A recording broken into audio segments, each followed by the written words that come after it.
Hi everybody, we are doing another video and we are calling it Horse Pet Peeves. I'll be doing one, Bailey will be doing one, and then we'll be doing one together.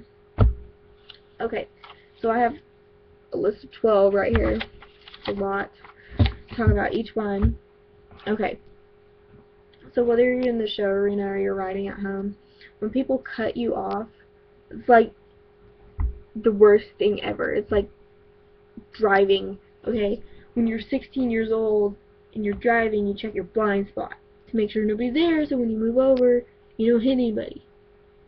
Why is that so difficult? Like in the show arena or at home, I don't understand why people just cut you off. Like, is it that hard to, like, glance over your shoulder and see if I'm there? Because my horse is not nice. She's not nice. She will bite your horse on the butt, okay? If you know. It's not okay. Like, some of the girls at my barn, we play the cutoff game, and we just think of it as fun, but, like, in the show arena, so frustrating. Because your horse is going at a nice slope, but it's a little bit faster than your horse's, and you cut me off, then it screws me up, and it's just like, no. No. Do you want to die? Like, no. No. Okay. Another one is, like, when we're in the warm-up arena, or even at home, like it happens at home, and people pop on their horse's mouth, like, excessively. It's ridiculous, it's unnecessary, it causes pain, and it's just stressing you and your horse out, okay?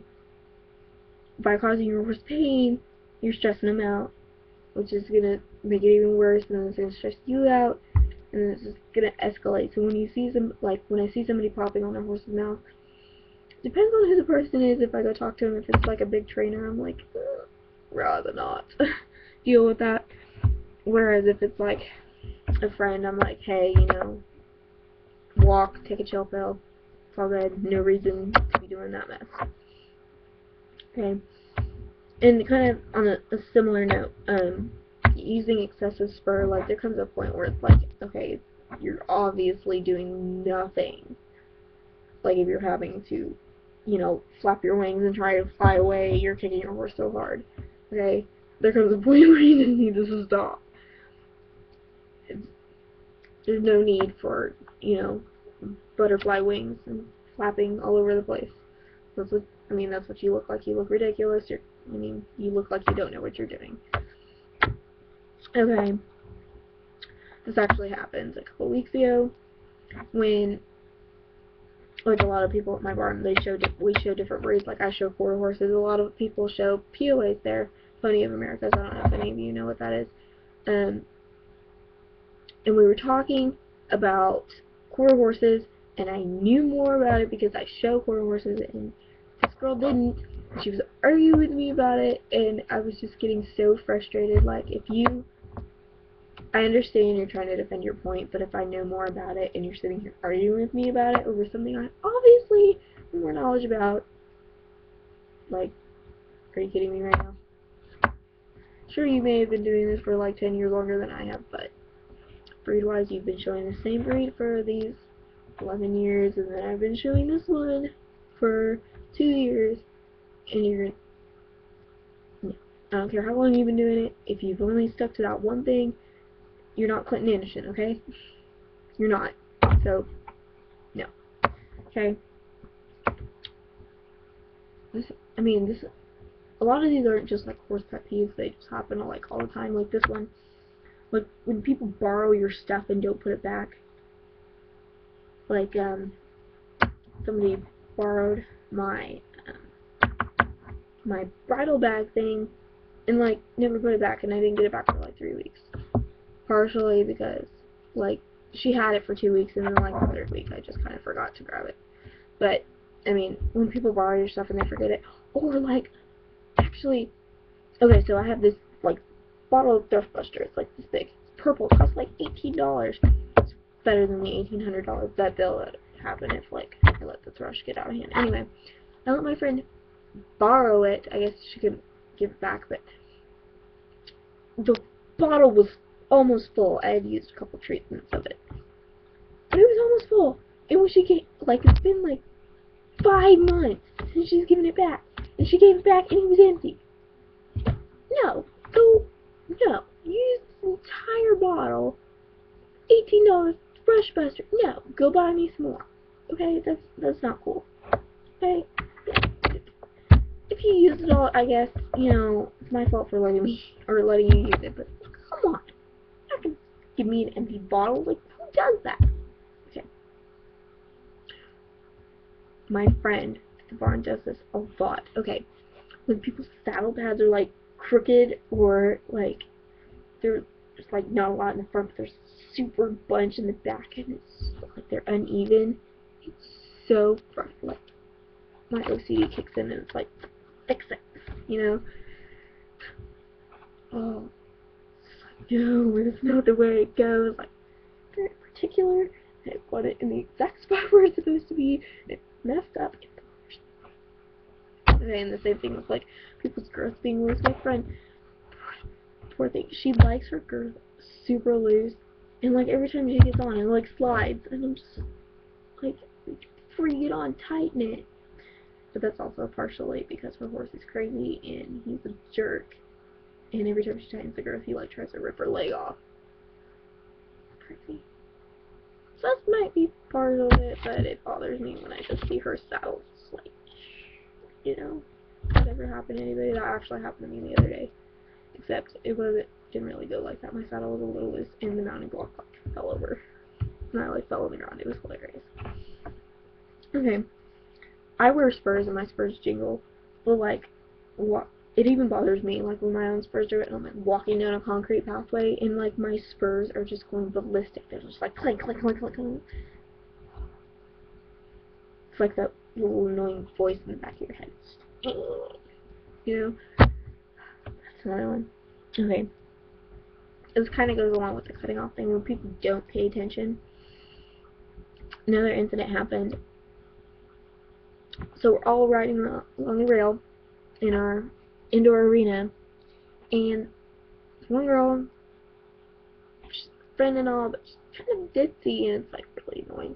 She, like, stops middle of the rail, starts backing up, and there's this other horse that's, like, so I'm on the outside, I'm on the outside, so I'm closest to, like, the rail, and this other horse is next to me, and he can't go anywhere because this horse is so big that he's, like, blocking us, and she just starts backing up, and I can't go anywhere, so I just, like, cut, like, there's this, like, little, teeny, tiny little space in between this chick and the fence, okay, and the girl's horse that was next to me started, like, trying to kick my horse, Dixie, so I, like, squeezed in between this, like, little tiny thing, and this girl, like, who was backing up, flipped out at me, like, why would you do that? I'm like, you were backing into my horse's face. I couldn't go anywhere, so I went into that tiny little space, because I didn't want your horse to kick mine, and I didn't want my horse to bite yours on the butt, because that would just cause another fiasco. This is crazy. No bueno.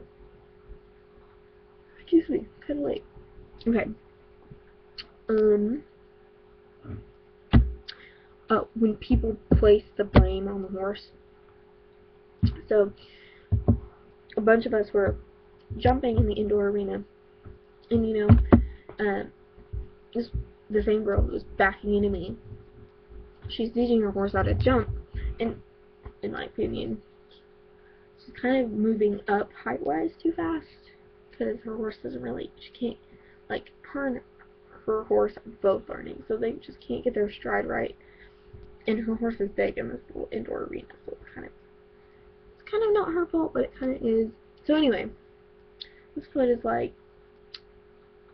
2'3", 2'6", which isn't really that tall, but it was up to almost up to this horse's chest. So she was coming around to take the jump, and the horse just, like, stops. Like, she just couldn't take it. And it was all the rider's fault because she didn't stride it right. And she makes this horse walk over this jump, and the jump is, like, almost up to her chest. And, like, who does that?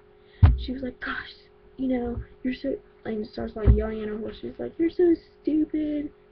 And it was like, it wasn't her fault. And then she, like, flipped out on me. I should have kept my mouth shut, but, you know, she blamed her horse for something that was clearly her fault. Like, no. Okay? No. No. Okay. When other people critique your writing, I am all open for, like, helpful notes, but when you're like, oh my gosh, I can't even think of anything like,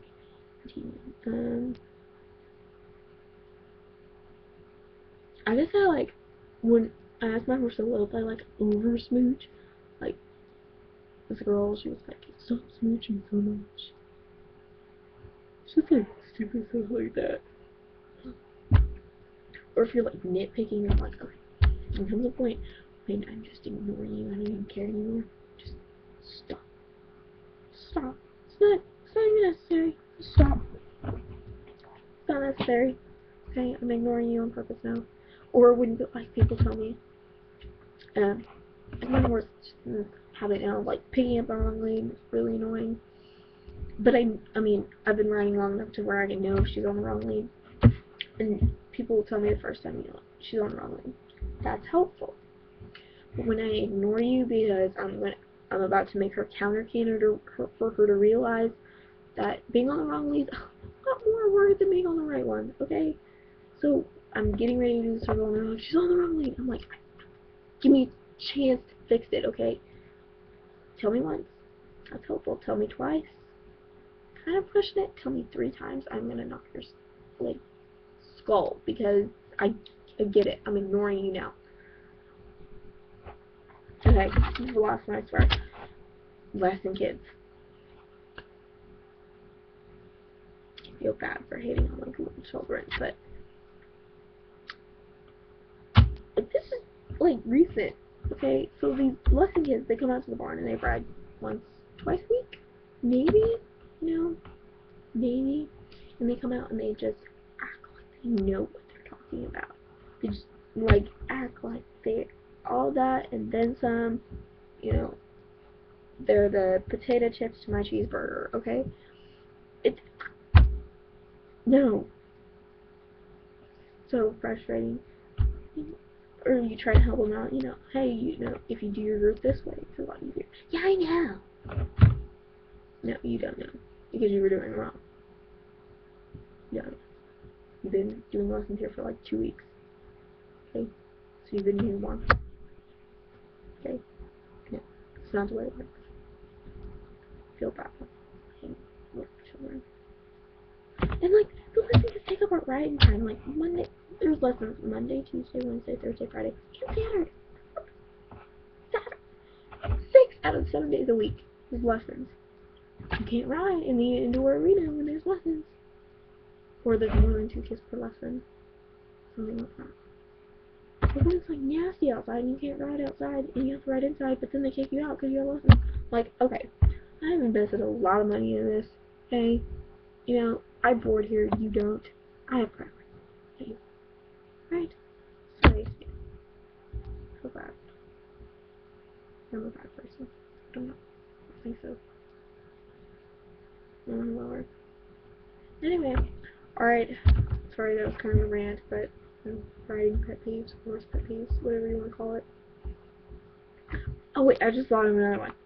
Okay, so when you like cleaning your stall and your wheelbarrow's full of junk, and then you're like going in the stall and it just like falls over and it all falls out. I feel like your life is gonna end. So much work. Okay, sorry. That's sorry. Alright, bye guys.